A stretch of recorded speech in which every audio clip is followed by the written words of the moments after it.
Assalamualaikum warahmatullahi wabarakatuh. Perkenalkan, nama saya Jovita SK Hermawan. Saya berasal dari kelas 10-4.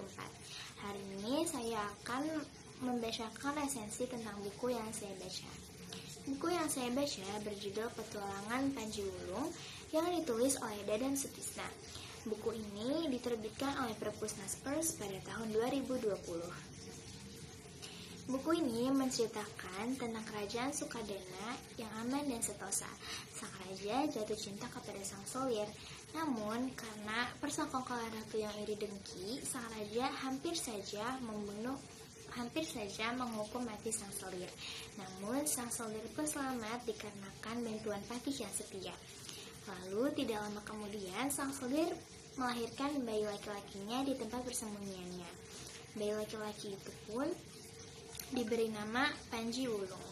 Lalu bayi laki-laki itu pun diasuh oleh sang patih dan istrinya hingga ia beranjak dewasa.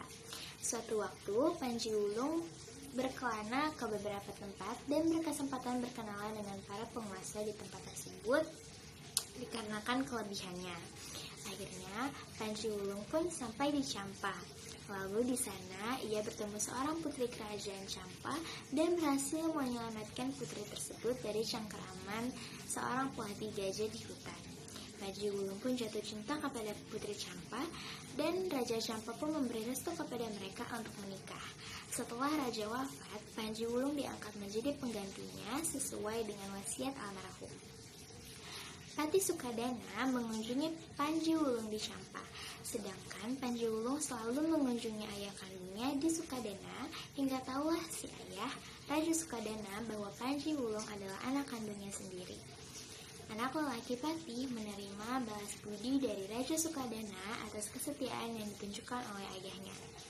Panji Wulung kembali ke Champa setelah berhasil memadamkan pemberontakan yang dilakukan oleh Patih Champa yang tidak setia. Kerajaan Champa dan Sukadana hidup makmur dan damai.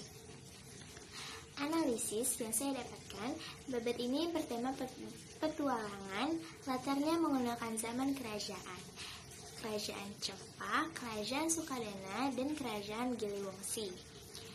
Tokoh utama dalam cerita ini adalah Panji Wulung dan tokoh pendukungnya didukung oleh Aryaningrat, Tunjang Sari, dan lain-lain. Alur dalam cerita ini adalah alur campuran.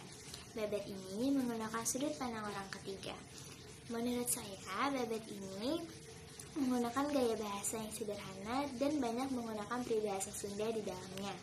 Tokoh utama dalam babad ini digambarkan sebagai orang yang kuat dan gagah karena terus belajar dan latihan. Artinya, jika kita ingin menggapai sesuatu, kita harus terus berusaha. Evaluasi. Wawacan Panji Wulung syarat dengan nilai-nilai moral seperti kejujuran, tanggung jawab, kerja keras, dan semangat kebangsaan.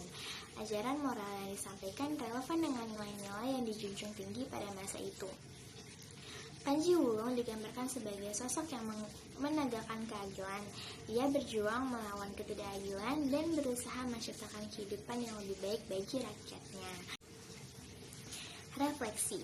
Wawacan Panji Wulung mengingatkan kita akan pentingnya pendidikan dalam membangun karakter dan kemajuan bangsa. Pendidikan yang berkualitas akan membentuk generasi dan penerus bangsa yang cerdas, berakhlak mulia, dan mampu berkontribusi yang positif untuk masyarakat. Kesimpulannya, wawacan Panji Wulung adalah karya sastra Sunda yang kaya akan nilai-nilai luhur.